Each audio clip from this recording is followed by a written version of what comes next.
Hey guys, this is Austin with Rickydees Productions, and today we have another app up for review, and today it is the Swiftkey keyboard. So let's just get started. The drum.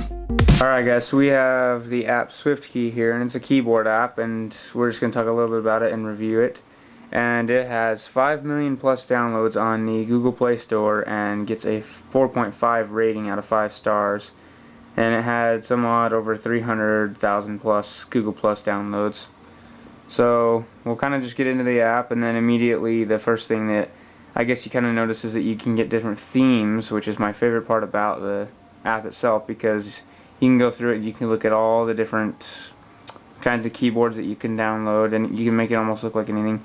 These are all of the free ones, and then some of them I think you can also get free, some of them are paid. I guess it just depends. You could change different things like layout, sound and vibration, and input methods and languages, which is pretty much like your regular keyboards. And so yeah, that's pretty much all that you could do inside the app. Now, some cool stuff about it would be some of the features, such as like it will sync with accounts such as Evernote and Gmail to customize your predictive texting. That way it kind of knows what you're gonna say or how you type, or it adjusts to the way that your finger will slide with swipe, or the words that you put or how you put them, I guess. Okay, another little piece here that we want to go notice would be the layout, which as you can see kind of shows a number of different things. There's arrow keys, ascending characters, number pad on left, number arrow or number row, and then enter key. So that kind of, I guess, just changes a few different things. If you kind of get into there and read it, it's kind of more of what will show on your keyboard, or things you can kind of switch around. Just a few different things like that. There's not too much into it, but there is a little customization. We can also go over a little bit of the sound and vibration, which pretty much it just shows you how long your duration on vibrations can go, or what it will vibrate for, like touching and stuff. And then we'll kind of just give you a little bit of a personal look. I'll kind of show off mine. Now this I think is actually just one of the regular ones that I think you start with. I don't think it's anything too special. One thing I did notice that I kind of found a problem with myself for a reason not liking this app is I don't like that you have to hold this and then drag over to put different things. I wish that was something different, or I wish you could just click this like other keyboards and select it here. I also actually don't like how the numbers are lined up like that. I usually like to have them across the row on the top, but maybe if this is more for you, I guess some people could get with this different kind of thing.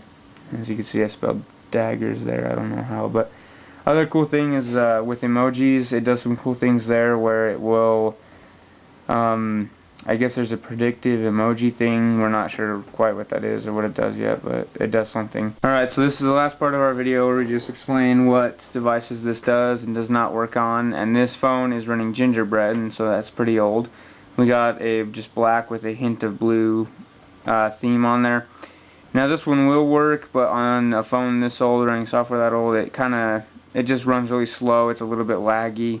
You could type things, but it's not as fluent. It just yeah, it just isn't the best. But it still will download and work, and you can still use all themes for it. Next we have a phone running Ice Cream Sandwich, and this one will also work. It's still just a little laggy, but it will work a little bit better, and it's a little bit nicer looking on a nicer ended phone. This is, as you can also see, just a different theme, a green and black theme. The phone we actually did the review with, which would be the S3, I'll show you what this looks like if we just go into something like the Play Store.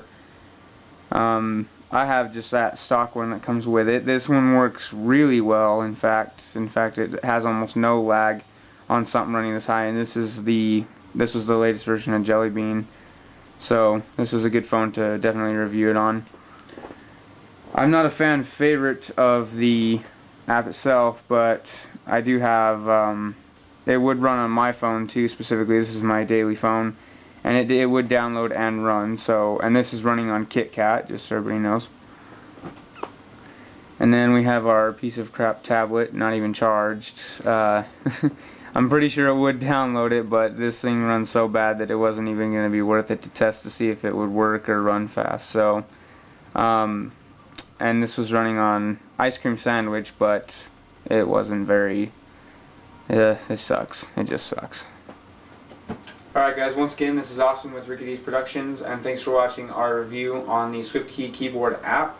Hopefully that explained everything that was supposed to be explaining, everything from the customization to the themes to anything you can do with it. My personal rating, I'd give it, it's not my favorite, I'd probably give it a 4 out of 10. But maybe to like a daily user, I could see how this could easily be a 7 or an 8. So it's definitely worth checking out to see if it's your style of things. And I did like some of the kind of neon themed light that kind of goes with it. So thanks for watching. Make sure that you comment and subscribe. We love to see all that. Like the video, and we'll try and get more up next time.